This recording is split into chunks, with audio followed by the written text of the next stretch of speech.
The weekend had been a rough one, but Nettie knew that Monday would truly put them to the test. She found herself once again in the principal's office with Cassie, her mother, Jack's father Larry, the school resource officer Kyle, and Candace all in attendance. Tension in the office was thick as the principal, Terry Copeland, clicked on the overhead smartboard displaying images of the teens coming to Kyle's rescue. "Kyle, I am deeply sorry to see that you were in trouble and needed help again. But it seems these kids have become your guardian angels," Principal Copeland said before sitting back in his chair. He then turned to address Jack, Candace, and Nettie. "And you three, Jack, you're lucky to be alive but also too clever for your own good," he scolded. "Well," Jack retorted, "I do know about hetero-patriarchal superfeces." He pretended to adjust a non-existent tie on his t-shirt, completely butchering the phrase hetero-paternal superfecundation. It wasn't clear if he did it deliberately or genuinely thought he was showing off his knowledge. Candace struggled to hold back a laugh, and Nettie buried her face in her hands while shaking her head in disbelief. The principal looked at Jack with a blank expression before turning to Nettie. "And you did punch someone on school grounds. However, it was clear that you did it to disarm Billy of his knife and gain access to the tennis court in order to help Kyle. Coupled with the fact that another news report and 20,000 views on WatchTube show your heroic actions. I shouldn't punish you for this. But just to make things seem fair under the circumstances, I will give you a day of outside suspension." He pointed his pencil at them all. "You four are the first students to ever come into my office for fighting and not be severely punished for it." A sudden commotion erupted on the other side of the door, followed by the sound of the school secretary's voice rising in agitation. The door to the principal's office swung open, revealing an odd smell that filled the room. A man with a messy mullet and a tight wife-beater shirt burst into the room, his chest hair barely contained and reminiscent of the 80s. "Excuse me." Principal Copeland stood up from his desk, taking a step back as the man barged in and pointed an accusatory finger at him. "Yeah, excuse you." The man's gaze then shifted to the other students in the room. "And which one of you little bitches swung at my boy?" The school resource officer stepped between Nettie and Candace without saying a word. The greasy man looked the officer up and down, paying special attention to the nameplate on his shirt. "What the hell do you think you're going to do, Officer Shepard? A man has a right to face his accuser, and my son out in the lobby isn't even part of this process. That's not right, and I won't stand for it." He gestured towards the girls before lowering his finger twice towards the ground as he spoke. "Mr. Weasel," the principal started before being interrupted. "Name's Bernie," Bernie yelled obstinately. "Bernie, I'll be more than happy to talk with you and your son after I'm done dealing with this group." "Well, I ain't leaving until I see justice served here," Bernie declared adamantly. "The only thing that got served last night was a bunch of balls into Kyle while your dumbass pussy, sore excuse for a son, held an automated serving machine on him," Jack interjected. Larry, Jack's father, reached behind him and placed a firm hand on his shoulder. Nettie noticed Bernie's posture shifting towards Jack, his hands clenching into fists. "What you say, boy?" Bernie said. "Don't say anything to him," Larry said. Of course, Nettie knew that wouldn't stop Jack at all. "You heard me loud and clear," Jack proclaimed boldly, his voice exuding confidence and lack of fear. "And now that your kid has lost his cronies, he only goes after the weaker ones who suffer from heat stroke. But with Kyle on our side, in a year's time, he'll be strong enough to stand up for himself and won't need us to protect him anymore. Who will Billy target then? Who will he tie to a fence with zip ties?" As Nettie started to reprimand Jack for his harsh words, Bernie suddenly fell silent. She followed his gaze and saw an officer standing before them, holding a department-issued X-86 taser pointed directly at Bernie's chest. "If you take one step closer, I'll have no choice but to take you down and put cuffs on those wrists of yours," Officer Shepard warned sternly. The tension in the air was thick as water as everyone held their breath, uncertain of what would happen next. Nettie tilted her head slightly, her eyes fixed on Officer Shepard as she observed his every move. Jack turned to her, curious about her intense focus on the officer. He watched as Nettie blinked involuntarily, a reaction to the sudden change in tone of the encounter brought about by the officer's actions. She nodded to herself, a small smile forming on her lips. Taking a closer look at Shepard's posture and appearance, the tools on his belt, the crispness of his uniform, and the confident smirk on his face, Nettie couldn't help but feel a sense of admiration for him. Meanwhile, Jack raised an eyebrow at Nettie's behavior, silently questioning her with a knowing look. Bernie had left the room, and Officer Shepard closed the door behind him before standing in front of it, crossing his arms over his chest, and holstered his taser. He winked at the principal, a sly grin playing on his lips. Nettie couldn't contain her curiosity any longer. "What?" she asked, turning to Jack, who was now wearing an amused expression. "Sorry," he chuckled. "That was pretty cool." Nettie nodded in agreement before turning back to see what punishment awaited them. The principal's words seemed almost comical to her as he announced their day of external suspension, trying to maintain a serious tone as he reminded them of their responsibilities during their time away from school. Nettie couldn't help but let out an incredulous laugh as she looked around the room and saw Jack grinning at her, Candace casting a mischievous glance at Cassie beside her, and Kyle looking both happy and apprehensive. The principal continued with their punishment, offering them vouchers for a free meal at their favorite restaurant, Rockin' Ricky's. As he handed them out, he jokingly reminded them to act appropriately sad when they left the room for his own safety. But Nettie and Jack couldn't contain their excitement at the prospect of a free meal and possibly even some karaoke afterwards. They turned to Kyle, who was still in shock at being included in their day off. "Hey Kyle, up for some karaoke?" Nettie asked with a wide grin, causing Kyle's eyes to widen in surprise and a small smile to form on his bruised face. The group slowly filed out of the principal's office, their steps heavy and somber as they pretended to be sad. Jack, however, couldn't help but sport a smug smile as they passed by the 80s throwback adult in the lobby, relishing in his victory over the principal. Officer Shepard emerged from a nearby room, placing his hands on his hips as he surveyed the group with a stern expression. As they made their way towards the exit, Nettie leaned in close to her mother and whispered that she wanted to stay behind for a moment to speak with the officer. Cassie nodded and gave her some space as they watched Billy and Bernie disappear into the principal's office together. Nettie approached Officer Shepard confidently, determined to get some answers. The young man knelt down slightly to meet her gaze, his dark eyes fixed on hers. "How old do I have to be to join the police department?" Nettie asked boldly. "You have to be 20 to apply," Shepard replied. "That gives you 2 years to earn your associate's degree, and you must be 21 at the time of graduation." Nettie pursed her lips and raised an eyebrow at the officer, her mind already working on a plan. "What if I test out of my associates early and enroll in the academy young enough to graduate before I'm 21? She asked, a glimmer of determination in her eyes. "You're quite confident," Shepard commented with a smirk, pulling out a business card and handing it to her. "I'll tell you what, if you manage to pull it off, I'll vouch for you, or rather, swing a racket for you." He winked playfully at her before adding, "Call me any time." Nettie practically skipped back to Cassie with a grin on her face. Her mother widened her eyes in surprise as she took the card from Nettie's hand. "You want to be a cop?" Cassie asked, her voice tinged with concern. "I think I'd like to," Nettie replied confidently. She leaned in close and whispered so no one else could hear. "After all, you originally programmed me to protect. Maybe this is just an evolution of my purpose." Cassie took a deep breath and nodded, placing her hands on Nettie's shoulders as if bracing her for what was to come. "Just remember, they do physicals and doctor checkups for jobs like that," she warned quietly. Nettie's face fell as she realized that Cassie was right. She placed a comforting hand on her shoulder, feeling the tension in her daughter's body. The weight of their android-human hybrid lives seemed to bear down on them in this moment. "Aw, yeah, I guess you're right," Nettie sulked, her gaze dropping to the card in her hand. Cassie's eyes softened as she looked at her daughter, who had to constantly maintain her human facade. Nettie knew that these were the moments when her mother struggled, and she didn't want to add to that burden. Just as she was about to crumple up the card and throw it away, Cassie gently took it from her hand. "Hold off. You still have your senior year of school," she reminded Nettie with a reassuring smile. Jack walked over, having overheard enough of their conversation to understand the gist of it. "Yeah, Nettie, don't give up hope. There's always time to figure something out. With our brains, anything is possible," he encouraged with a playful nudge.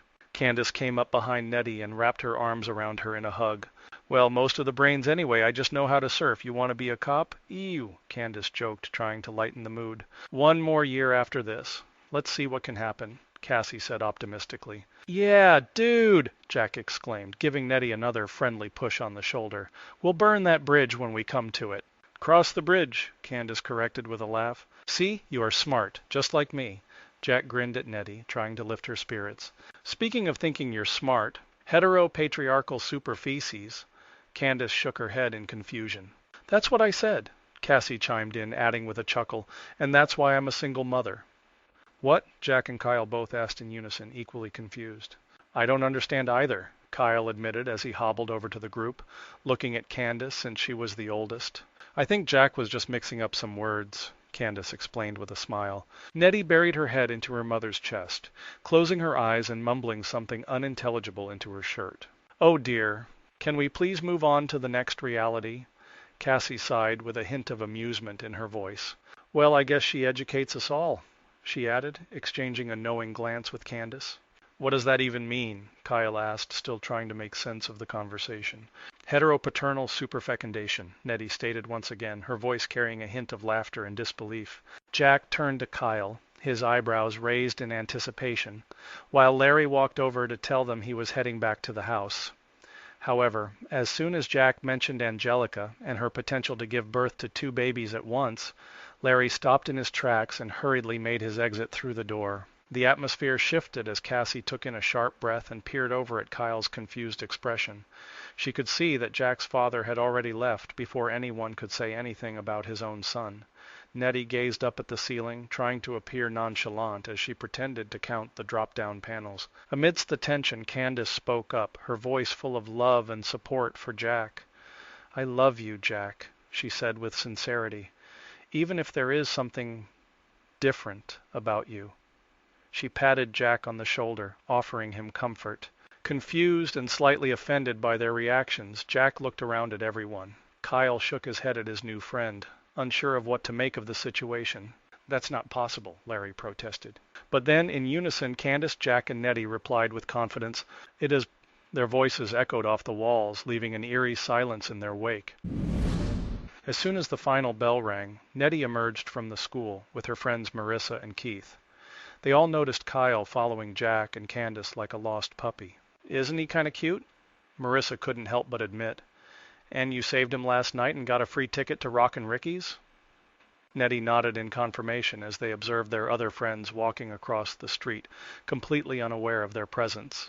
Yes, we did, Nettie replied. Marissa hesitated before finally mustering up the courage to ask, Could I possibly ask for a favor?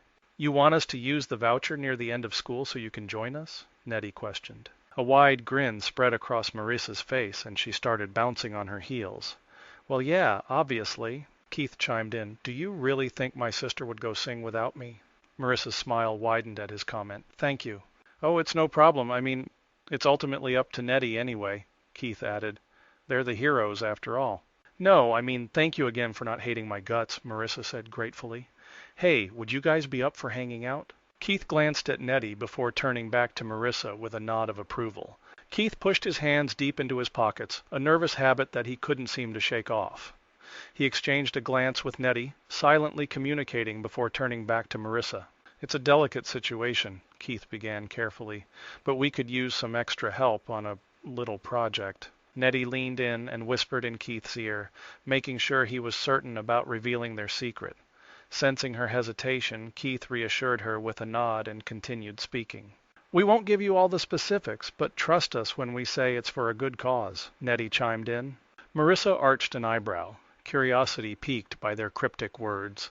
Fine, she said, giving in to her curiosity. So what do you need me to do? As if on cue, Nettie pointed out Kyle, Jack, and Candace approaching from across the street.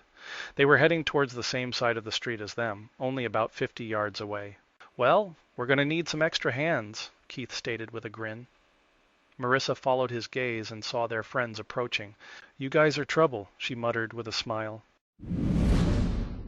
Kyle and Marissa stood in the dimly lit corner of Jack's bedroom, their eyes fixed on the massive machine taking shape before them. The room was cluttered with wires and circuit boards strewn across every surface, giving off a faint scent of metal and ozone. As he ran a hand through his tousled hair, Kyle furrowed his brow in confusion. So, this is like a bomb, but it doesn't actually explode? It just fries computer components? Marissa's perfectly manicured eyebrows arched in surprise as she processed this information. And it won't make any noise? Jack reclined in his computer chair, an air of nonchalance about him as he crossed one ankle over the other. Well, there may be some sound, but nothing significant. Without missing a beat, Marissa sauntered over to Jack's desk and reached for the AR glasses lying on top. But before she could put them on, Jack snatched them from her grasp with a sly smile. Keith couldn't help but blush at the inside joke between them. Ever since Angelica had stolen Jack's hard drive and destroyed his Moon AI project, their only major project had been finding ways to expose bullies at school. But Jack didn't know that Marissa was no longer a part of that category. Machines, except for Nettie of course, couldn't differentiate between friend and foe. Keith wondered how Marissa would react if she saw a clone of herself among their projects. "Why can't I see what you're working on too?" Marissa pouted, her voice laced with playful frustration. "It's all very complex and confusing. You'd be beside yourself." Nettie interjected from her perch on the desk, adding to their inside joke. She knew it would both shock Keith and Jack and make Marissa feel more at ease with someone who seemed equally out of the loop. Keith had to remind himself to breathe as Jack laughed off Nettie's comment and tossed the AR glasses into a nearby drawer, shooting a glare at Nettie. The AI had sub-programs telling her that this would be the perfect opportunity to convince them to delete the inappropriate model of Marissa they had hidden in those headsets. "So, Angelica did all this to you guys?" Kyle asked as he leaned against the wall next to Marissa. Jack's face fell as he thought of all the sensitive information she had stolen from them. "Yeah, bank account info, passwords." He ticked off each offense on his fingers, desperately trying to come up with a plausible explanation for why they needed to destroy that hard drive. Marissa's eyes widened as she pointed at the EMP device in disbelief. "So, you went out of your way to make this?" she asked incredulously, her voice laced with a hint of admiration. "You must really, really not want to just change your passwords." Kyle shifted uncomfortably, avoiding eye contact as he explained the true nature of the project. "It's something my mom and I have been working on," he admitted, purposely leaving out the fact that it could get his mother fired if anyone found out. Nettie nodded in agreement, understanding the sensitive nature of their creation. "We completely understand if you don't want to help us," Keith interjected, sensing Kyle's hesitation, "but we would appreciate it if you kept this quiet and didn't say anything to anyone about it." He glanced around at the group, then turned back to Kyle and Marissa. To their surprise, Marissa was the first to speak up. "Sounds like fun to me," she declared with a mischievous grin. "Count me in too," Kyle chimed in, feeling relieved and excited all at once. "We're planning on doing it after school on Friday," Keith revealed. "We'll wait for you to get off work and meet us in the woods by the park. It overlooks Chris's house." He continued outlining their plan of attack. Nettie and Keith would be in charge of degaussing the lockers at school, while Jack and Candace set up behind Dean's house. Once those two targets were hit, Kyle and Marissa would take the EMP device to Angelica's house, recharge it, and hit her house as well. Keith shrugged nonchalantly before looking expectantly at the group in front of him. "Should be easy peasy," he stated confidently. Nettie reassured Jack and Candace that she would be at a safe distance from the action at the school. "Don't worry, I'm not a machine, so I'll be fine," she joked, masking her true feelings about being near the EMP device. "Of course," Nettie lied through her teeth with a forced smile. "I just really like my electronics." Jack and Candace exchanged a wary glance. Nettie understood their hesitation. They didn't like keeping secrets from Kyle, but they were unsure if he could truly be trusted. And Marissa, well, she was an even riskier accomplice, but it would be a good test to see if they were all capable of pulling off a teenage prank without getting caught and facing minor charges. "It's imperative that we keep this strictly among ourselves. If rumors got out, we could all end up in serious trouble," Nettie emphasized. "Don't worry, I'll keep my mouth shut," Marissa chimed in with a sly grin, holding her hand out for a pact. Kyle smiled and reached over to join hands with her. "I wouldn't miss this for the world," he declared confidently. "And why share the glory with anyone else when we can have it all to ourselves?" The rest of the group joined hands on top of Marissa's and formed a tight circle. "We should come up with a name for our little gang," Jack suggested. "A gang?" Candace chuckled. "More like a team. How about the Scooby Gang?" Keith offered. Marissa furrowed her brow and shook her head disapprovingly. Kyle raised an eyebrow curiously. "Scooby Gang? As in ghosts and mysteries? That's kind of scary." "You don't actually believe in ghosts, do you?" Candace asked teasingly, drawing out each word with a creepy smirk. Now who's the bully? Marissa winked at Candace playfully. They all stood there with their joined hands in the center of their makeshift circle. We should have thought of this before we piled in. My arm is starting to ache, Candace complained. Okay, Jack agreed, looking down at their stack of hands solemnly. Default is Scooby Gang, but we should come up with something more original before our arms fall off. The karaoke crew? Keith suggested. The Mic Masters? Jack offered. Sounds catchy now, but what about in 10 years when dropping the mic isn't trendy anymore? Kyle pointed out logically. God damn it, Kyle, Jack exclaimed, his voice laced with frustration as he pointed at his friend with one hand while their other hands remained tightly stacked between them. The Control+Alt+Delinquents? Nettie chimed in after quickly scanning through her repertoire of catchy names. A smile spread across the teens' faces as the name seemed to perfectly encapsulate their rebellious and tech-savvy group. Oh fuck yeah, Jack nodded enthusiastically. Considering what we're about to do and who we are, yeah, Keith agreed, a mischievous glint in his eye. It's perfect. Do you guys like it? Candace asked, looking around at her friends. Love it, Kyle exclaimed. A little bit of nerds with just the right amount of kick-ass, Marissa commented, an approving nod accompanying her words. On 3, guys, before my hand falls off. 3, 2, 1. They all pushed down together and triumphantly raised their arms in the air, yelling out their new team name, Control+Alt+Delinquents. Now let's go, Marissa said with determination, gesturing towards the door. Jack held his hands up in protest. Oh, come on. Dad will tell Keith's mom and Nettie's dad if we go skinny dipping. We have to wear clothes now. Marissa and Kyle exchanged a glance before turning back to the group. It was clear that they had different plans in mind. Marissa raised a questioning eyebrow. Yeah, I'm not getting naked with any of you. We're going to the mall. I want to do something special for you, Keith. I owe you. Nettie trailed behind Marissa as they made their way into the bustling mall after a crowded bus ride to get there. The group's excitement was boiling over as they approached one of the nearby shops. As soon as Nettie realized where they were headed, she couldn't help but smile along with the rest of them. What are you getting, Keith? A new skateboard? Jack asked, his curiosity piqued.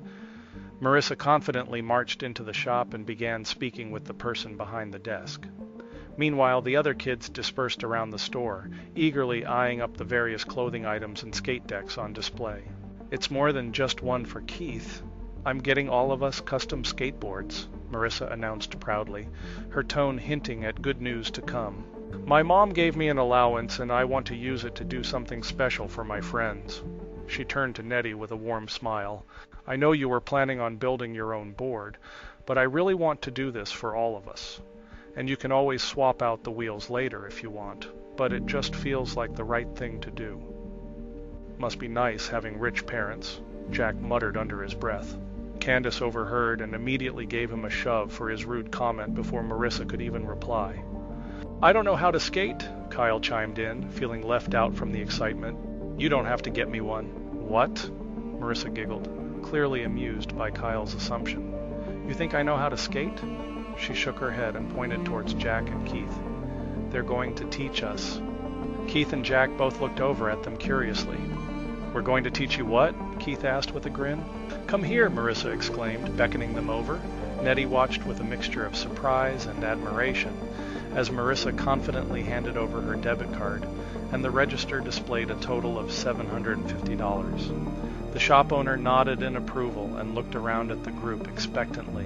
Guys, the owner called out, tell me what you want on your custom skateboards. The group of kids, flushed with excitement and adrenaline, streamed out of the skate shop, each clutching a brand new skateboard in their hands. Keith quickly dropped his board and leapt onto it, gliding effortlessly across the lot on its smooth new bearings. The phrase Control+Alt+Delinquents was emblazoned on all of their boards, along with the names Nettie, Keith, Candace, Jack, Marissa, and Kyle. Jack shouted with joy as he mimicked Keith's movements and hopped onto his own board. Nettie reached out to steady Marissa, who stood nervously holding her board in front of her. Thank you for this, Nettie said gratefully. On Marissa's board, a picture of a coiled python adorned the edges underneath the Control+Alt+Delinquents logo. Next to the names of the group members was an additional bracket next to Keith's name that read, Love 1, followed by lines of intricate Python computer code symbolizing their shared bond. It's the least I could do for you and for Keith, Marissa replied earnestly. I've been a complete jerk to all of you. But now I'm ready to learn and make things right. She playfully flung her own board in front of them a few times. Count me in too, Kyle chimed in with a grin. Together we'll figure it out, Nettie assured them with determination in her voice.